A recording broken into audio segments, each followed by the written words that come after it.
Making raindrops tick tock non-stop. Doing all the things of my heart again. Losing sleep 'cause I see you in my dreams. I don't want शांत रहो, बस हो गया। चलिए आज हम पढ़ेंगे एनेस्थीसिया के बारे में, ठीक है। एनेस्थीसिया क्या होता है इसके बारे में जानेंगे। एनेस्थीसिया हमारे लिए ही नहीं, सबके लिए बहुत इंपॉर्टेंट है। जितने भी मेडिकल फील्ड में काम करते हैं लोग, उनके लिए एनेस्थीसिया बहुत ही इंपॉर्टेंट है। पता होना चाहिए कि हमारा किस टाइप के एनेस्थीसिया होते हैं, क्या एनेस्थीसिया का रोल होता है, एनेस्थीसिया के क्या फायदे होते हैं और क्या नुकसान होते हैं। या मान लो कोई सर्जरी हो रही है, अगर हमको एनेस्थीसिया के बारे में पता है तो हमको कोई भी हेजिटेशन नहीं होगा। जैसे मान लो कोई सर्जरी हो रही है हमारी और हमको एनेस्थीसिया के बारे में कुछ भी पता नहीं है, हमको स्पाइनल दे दिया गया तो पैर सुन्न कर हो जाएगा, पैर काम करना बंद कर देगा। तो अगर हमको नॉलेज नहीं रहेगा तो डर लगेगा नहीं लगेगा, मेरा पैर गायब हो गया, ऐसा होगा हमारे साथ। लेकिन अगर हम पढ़े रहेंगे तो हमारे साथ ऐसा कुछ नहीं रहेगा। नॉलेज बेसिक नॉलेज है, ये सब पता होना चाहिए ओटी के। तो हमारा ओटी में दो फेज होता है, एक सर्जिकल साइड होता है, एक एनेस्थीसिया साइड होता है। तो यहाँ पे तो हम दोनों साइड काम करते हैं, तो हमको दोनों साइड का ज्ञान होना चाहिए, ठीक है। तो आज हम बस जानेंगे एनेस्थीसिया के बारे में। एनेस्थीसिया क्या होता है, कितने टाइप्स के होते हैं, क्या काम होता है, क्या नुकसान होता है, क्या लाभ होता है, और जो हमारे एनेस्थीसियोलॉजिस्ट होते हैं उनका क्या रोल होता है, ठीक है। और कल से हम पढ़ेंगे जिसके टाइप्स, लोकल, जनरल और रीजनल, ठीक है ना। चलो स्टार्ट करते हैं। इसमें हमको पढ़ना है एनेस्थीसिया में, पहला पढ़ना है इंट्रोडक्शन, कि इंट्रोडक्शन क्या होता है, फिर डिफिनेशन, इसका परिभाषा क्या होता है, इंडिकेशन, कब कब एनेस्थीसिया यूज करते हैं, नेक्स्ट टाइप, कितने टाइप के हमारे एनेस्थीसिया होते हैं, नेक्स्ट एडवांटेज, क्या लाभ होगा हमारे एनेस्थीसिया देने से, और नेक्स्ट हमारा कॉम्प्लिकेशन, क्या दिक्कत होगा हमको एनेस्थीसिया देने से, और लास्ट में हमारा होता है रोल ऑफ एनेस्थीसियोलॉजिस्ट, जो हमारा एनेस्थीसिया के डॉक्टर होते हैं उनका क्या काम होता है एनेस्थीसिया के दौरान, ठीक है। चलो पहला हमारा है इंट्रोडक्शन, यानी कि इसका परिचय क्या होता है। तो सबसे पहला हमारा क्या होता है, एक वर्ड में एनेस्थीसिया का डेफिनेशन होता है। एनेस्थीसिया मींस होता है temporary loss of sensation. Sensation क्या होता है जान लेते हैं। जितने भी हमारे बॉडी में जितने भी हमारे ऑर्गन है या हमारा जितने भी बॉडी के पार्ट है, वो एक चीज से कनेक्ट है। वो क्या है, वो नर्वस सिस्टम है, ठीक है ना। नर्वस सिस्टम में भी हमारा ऑटोनॉमिक नर्वस सिस्टम होता है, पेरिफेरल नर्वस सिस्टम होता है, सेंट्रल नर्वस सिस्टम होता है। तो उसमें एक चीज आता है पेरिफेरल नर्वस सिस्टम। वो क्या करता है, सेंस को कैरी करता है और हमारे ब्रेन तक पहुंचाता है। सेंस को कैरी करने के लिए हमारे पास नर्व होते हैं, है ना। और नर्व में न्यूरॉन्स होते हैं, नर्व फाइबर होते हैं, जो हमारे मैसेज को कैरी करते हैं और ब्रेन तक पहुंचाते हैं, ठीक है ना। अगर हमको दर्द हो रहा है तो वहां पे हमारा नर्व काम कर रहा है। अगर हमको दर्द फील नहीं हो रहा है तो हमारा नर्व वहां पे क्या हो गया, डैमेज हो गया, ठीक है ना। वो किसी भी कारण की वजह से हो सकता है, कटने की वजह से हो सकता है, कंप्रेस होना यानी कि दबने की वजह से हो सकता है, या वो हुआ ही नहीं है या पैदा ही नहीं हुआ है। जैसे पोलियो में क्या होता है, पैरों में क्या होता है, हमारे नर्व सप्लाई नहीं होती है, कोई ना कोई कारण होता है, तो वहां क्या होता है, पैर का ग्रोथ और डेवलपमेंट रुक जाता है, वहां पे कोई भी सेंसेशन नहीं होता है। बाद में भी हमारा नर्व डैमेज हो जाता है। जैसे मान लो ब्रेन हेमरेज हो गया, या हमारा पैरालिसिस हो गया, या हमारा स्ट्रोक हो गया, तो वहां पे भी क्या होते हैं, नर्व हमारे एक साइड के क्या होते हैं, कंप्रेस हो जाते हैं या डेड हो जाते हैं। तो वहां पे क्या होता है, बोलते हैं ना फालिस मार दिया, एक साइड का, या तो लेफ्ट साइड का, या तो राइट साइड का, या तो अपर लिम्ब का, या तो लोअर लिम्ब का। एक पर्टिकुलर एरिया में जहां पे नर्व डैमेज होगा उस पार्ट का फंक्शन क्या हो जाएगा, खत्म हो जाएगा, ठीक है ना। तो एनेस्थीसिया में हम क्या करते हैं, नर्व के साथ ही खेलते हैं, नर्व को ही क्या करते हैं, कंट्रोल में करते हैं, क्योंकि हमको क्या करना है, पेनलेस करना है, पेशेंट को भयभीत होने से बचाना है। ओटी में ही ज्यादा यूज करते हैं, 90% ओटी में यूज करते हैं, 10% हमारा इमरजेंसी में या हमारा आईसीयू में या सीसीयू में अदर जगह में यूज करते हैं। लेकिन मोस्टली यूज कहाँ होता है एनेस्थीसिया का, हमारा ओटी में ही होता है। वो भी कब होता है, during the surgery, after the surgery and pre the surgery. Pre the surgery कब होता है, जब मान लो कोई छोटा बच्चा है, उसका कोई ऑपरेशन होना है, तो छोटा बच्चा है तो डर लगेगा उसको, मम्मी को छोड़ के जाएगा, नहीं जाएगा। तो उसको वहीं पे हम थोड़ा सा एनेस्थीसिया देंगे जिससे वो क्या हो जाए, बेहोश हो जाए या शांत हो जाए, तब हम उसको कैरी करेंगे ओटी में, ठीक है। आफ्टर सर्जरी कैसे करेंगे, जैसे मान लो कोई पेशेंट है, उसका एनेस्थीसिया सर्जरी हो गया है, एनेस्थीसिया खत्म होते ही दर्द होने लगा, तो उसको उस दर्द को निवारण करने के लिए हम शॉर्ट टाइम के लिए एनेस्थीसिया दे देंगे, जिससे क्या हो जाएगा, पोस्ट ऑपरेटिव में उसका मैनेजमेंट हो जाएगा। इंट्रा में कैसे करेंगे? कोई भी ऑपरेशन करने के लिए हमको सबसे पहले करना पड़ेगा पेशेंट को पेनलेस, है ना। यानी कि मान लो हमारा एब्डोमेन का सर्जरी होनी है तो एब्डोमेन को पेनलेस करना पड़ेगा। नहीं करेंगे तो क्या होगा? जैसे इंसिजन लगाएंगे पेशेंट चिल्लाने लगेगा, दर्द आएगा, आएगा ना, क्योंकि वहां पे नर्व प्रेजेंट होते हैं। तो भी वहां पे सेंस कैरी करेगा और ब्रेन तक भेजेगा और पेशेंट क्या करेगा? चिल्लाएगा। जैसे चिल्लाएगा उसके वाइटल क्या हो जाएंगे? इम्बैलेंस हो जाएंगे, टेंशन यानी कि बीपी बढ़ जाएगा, सांस लेने की गति बढ़ जाएगी और हमारा हार्ट रेट है वो भी क्या हो जाएगा? बढ़ जाएगा। तो इस सब का मैनेजमेंट करने के लिए एनेस्थीसिया बहुत ही इंपॉर्टेंट रोल होता है, ठीक है ना। कोई भी एनेस्थीसिया सर्जन नहीं दे सकता, सर्जन को अलाउ नहीं है ना। एक एनेस्थीसिया जिसको बोलते हैं लोकल, जो सर्जन दे सकते हैं, लेकिन स्पाइनल या हमारा रेजनल कोई भी पार्ट, एपिड्यूरल नर्व ब्लॉक या हमारा जीए, कोई भी हमारा डॉक्टर नहीं दे सकता है। एक ही डॉक्टर देगा, वो कौन देगा? इसका नाम होता है एनेस्थीसियोलॉजिस्ट, जो हमारे एनेस्थीसिया के कोर्स किए रहते हैं, ठीक है ना। टेक्नीशियन भी नहीं दे सकते हैं, टेक्नीशियन बस हेल्प कर सकते हैं। जैसे हमारा काम होता है हेल्पिंग करना, सर्जरी के दौरान हमारा हेल्पिंग नेचर होता है ना, हेल्प करना। सर्जरी हमारे लिए कोई भी अलाउ नहीं है, कोई भी सर्जरी हम नहीं कर पाएंगे। ड्रेसिंग अलाउ है, ठीक है ना, हम ड्रेसिंग कर सकते हैं, पेशेंट का वुंड केयर कर सकते हैं, पेशेंट का केयर कर सकते हैं, प्री ऑपरेटिव केयर कर सकते हैं, इंट्रा ऑपरेटिव केयर कर सकते हैं और पोस्ट ऑपरेटिव केयर कर सकते हैं, लेकिन सर्जरी हम नहीं कर सकते हैं, ठीक है ना। चलो स्टार्ट करते हैं। एनेस्थीसिया का मतलब होता है, anaesthesia means temporary loss of sensation. कुछ टाइम के लिए क्या करता है? सेंसेशन को, जो हमारा ब्रेन कैरी कर रहा है सेंस को, उसको क्या करता है? लॉस कर देता है। यानी कि किसी कारणवश क्या करता है? उसको वहां पे रेजिस्टेंस पैदा कर देता है, जिससे वहां पे हमारा मैसेज नहीं जा पाता है, ठीक है। Next, it's allow surgical and diagnostic procedure. ये क्या करता है? सर्जिकल यानी कि सर्जरी करने के लिए, डायग्नोस्टिक जैसे हमारा एंडोस्कोपी होता है, क्लोनोस्कोपी होता है, प्रोक्टोस्कोपी होता है। ये सर्जरी नहीं है, ये क्या है? हमारा एक प्रोसीजर है जिसमें हम जांच करते हैं, ठीक है ना। तो इसके लिए भी पेनलेस करना पड़ेगा मरीज को। जैसे मान लो एंडोस्कोपी करना है, माउथ में इतना मोटा ट्यूब डालोगे तो क्या होगा? पेन आएगा मरीज को, डिस्कम्फर्ट होगा कि नहीं होगा? तो उसको क्या करेंगे? वहां पे हम इस कॉम्प्लिकेशन को दूर करने के लिए वहां पे एनेस्थीसिया देंगे, ठीक है ना। नेक्स्ट, टू बी परफॉर्म यानी कि सर्जिकल प्रोसीजर और डायग्नोस्टिक प्रोसीजर करने के लिए हम एनेस्थीसिया का यूज करेंगे। नेक्स्ट करेंगे तो क्या फायदा होगा?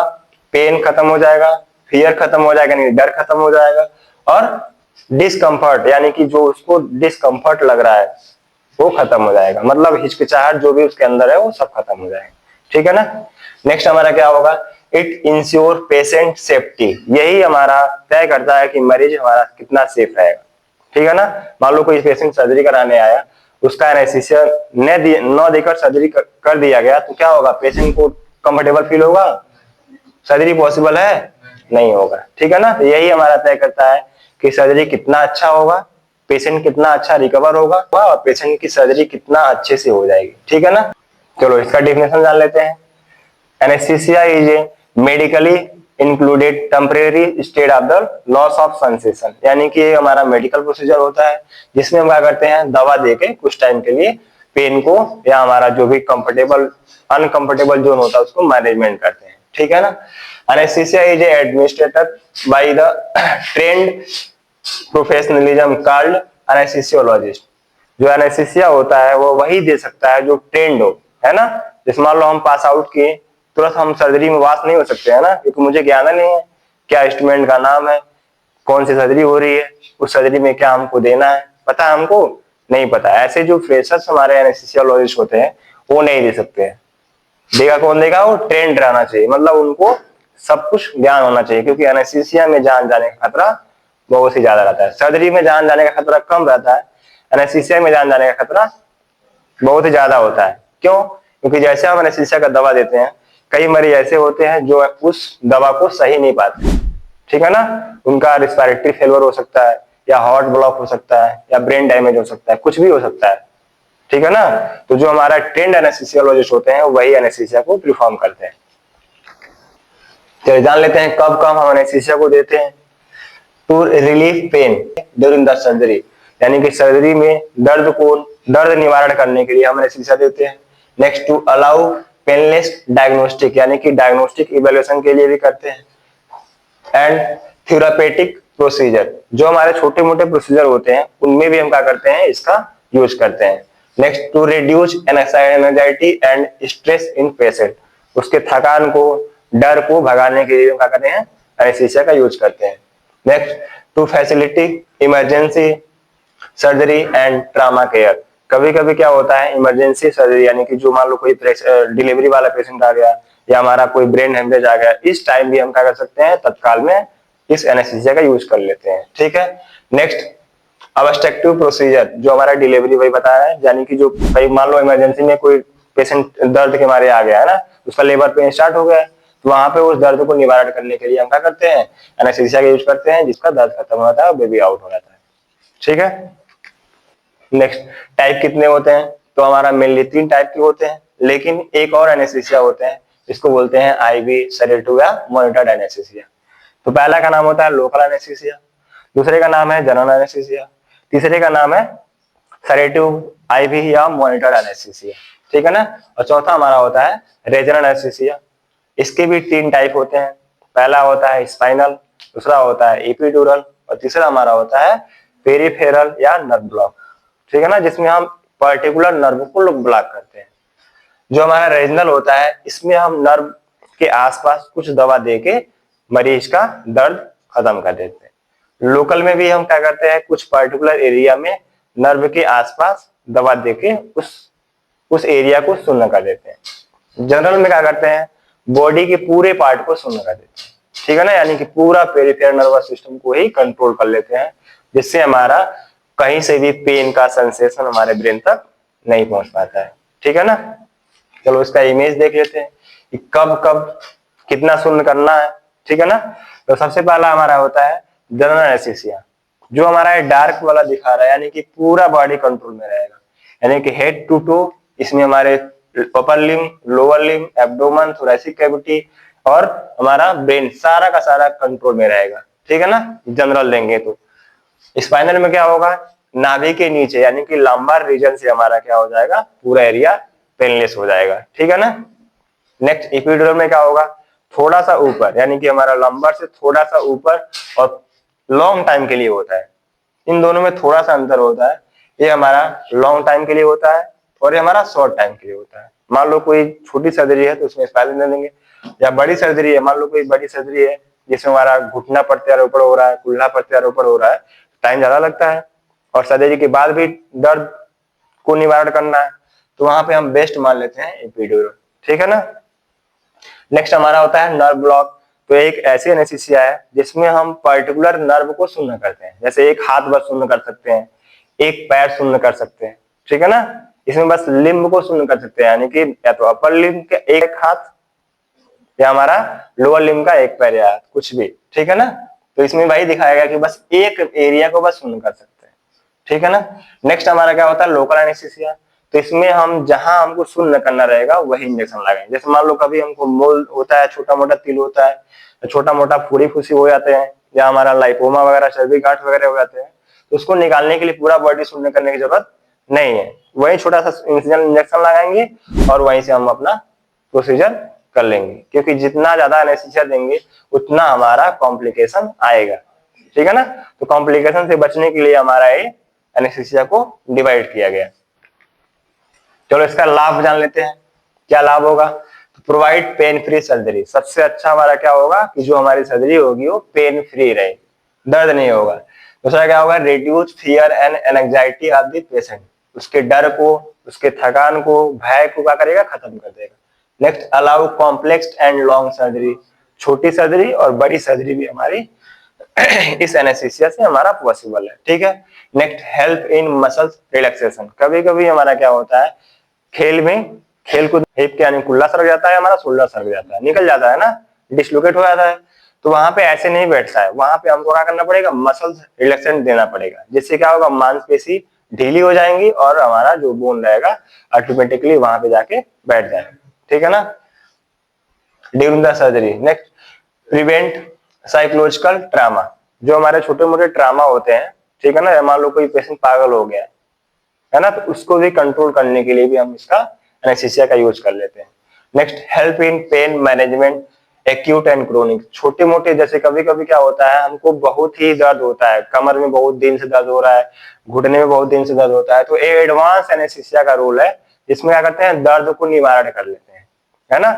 पेन एंड क्रिटिकल एनेस्थीसिया में कई डॉक्टर होते हैं, मेडिसिन के भी होते हैं, पेन एंड क्रिटिकल केयर के भी होते हैं। तो वहां पे क्या होता है, मान लो कोई पेशेंट है जो कमर से बहुत दिन से परेशान है, 2 साल से 3 साल से 4 साल से 5 साल से, है ना। तो वहां पे क्या करते हैं जो एनेस्थीसियोलॉजिस्ट होते हैं वो उस नर्व को क्या करते हैं, नर्व को ही क्या करते हैं सुन्न करे, जिससे हमारा पेन क्या होता है खत्म हो जाता है, ठीक है ना।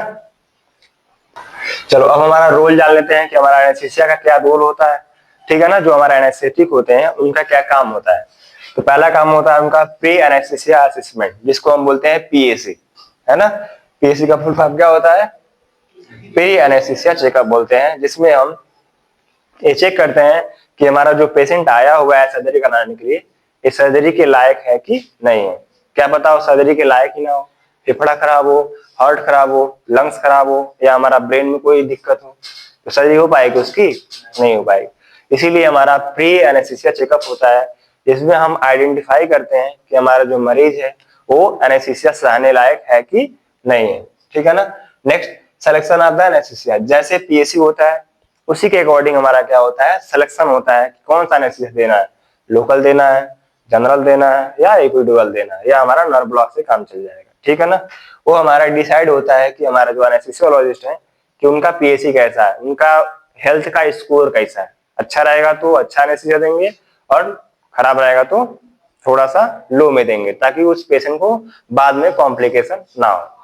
Next administration of the anaesthesia, यही हमारे एनेस्थीसिया को क्या करते हैं प्रोवाइड करते हैं, और कोई एनेस्थीसिया को प्रोवाइड नहीं कर सकता है, ठीक। Monitoring vital sign during the surgery, surgery के दौरान यानी कि इंट्रा ऑप में बैठ के उनको मॉनिटरिंग करना होता है, जितने हमारे वाइटल्स होते हैं, है ना, BP, pulse, respiration rate, ECG, heart rate, ये सब उनको ऑब्जर्व करना होता है, क्योंकि वहां पे मरीज कोई भी एडवाइस नहीं दे सकता, हमको पेन हो रहा है, कोई कंप्लेन बता पाएगा एनेस्थीसिया में है तो नहीं, वही एक सहारा होता है मॉनिटर, उसी को वॉच करना होता है कि हमारा बीपी बढ़ रहा है तो बीपी का दवा देंगे, है ना, रिस्पायरेशन कम हो रहा है तो हम वहां पे ऑक्सीजनेशन करेंगे, जो भी हमारा कॉम्प्लिकेशन वहां पे आएगा उसी के अकॉर्डिंग मैनेजमेंट करेंगे।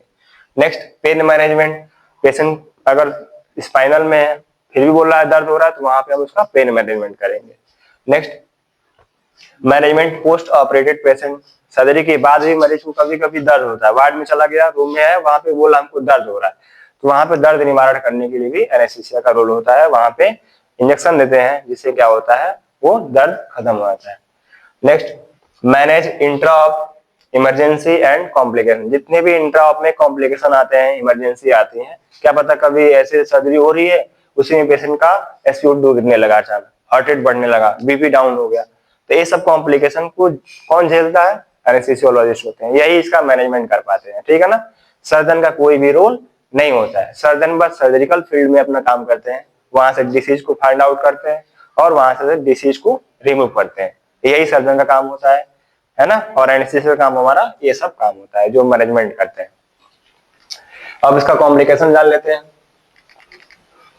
क्या क्या हमारा कॉम्प्लिकेशन हो सकता है। तो कॉम्प्लिकेशन हमारा 3 चीज मेन होता है, या हमारा लंग्स हो, या हमारा हार्ट हो, या हमारा ब्रेन हो, ठीक है ना। तो सबसे पहला हमारा क्या होगा रिस्पिरेटरी कॉम्प्लिकेशन, क्या क्या हो सकते हैं, यानी कि हमारे फेफड़े में क्या क्या दिक्कत आ सकती है। तो पहला क्या होगा रिस्पिरेटरी डिप्रेशन, सांस लेगा ही नहीं, है ना, डिप्रेशन मतलब डिप्रेस हो गया, सांस लेना भूल गया। नेक्स्ट एयरवे ऑब्स्ट्रक्शन, जो हमारा एयरवे है, ओरोफैरिंग्स, नेजोफैरिंग्स, लैरिंगोफैरिंग्स, ठीक है ना, ये जाम हो सकता है, ऑब्स्ट्रक्शन हो सकता है, किसकी वजह से, सिक्रीशन की वजह से, है ना, जो हमारे लार ग्रंथि से लार बनता है ना वहां पे इकट्ठा हो सकता है और हवा का आना जाना बंद हो सकता है। नेक्स्ट एस्पिरेशन रिस्क, जो हमारे स्टमक का कंटेंट है वो हमारा माउथ में या फेफड़े में जाने का डर बना रहता है, ठीक है ना। नेक्स्ट कार्डियोवैस्कुलर कॉम्प्लिकेशन, यानी कि हमारे हार्ट में क्या क्या कॉम्प्लिकेशन हो सकता है। तो सबसे पहला क्या हो सकता है हाइपोटेंशन, बीपी कम हो सकता है, या दूसरा हमारा हो सकता है हाइपरटेंशन, बीपी ज्यादा हो सकता है, या तो कम हो सकता है या तो ज्यादा हो सकता है।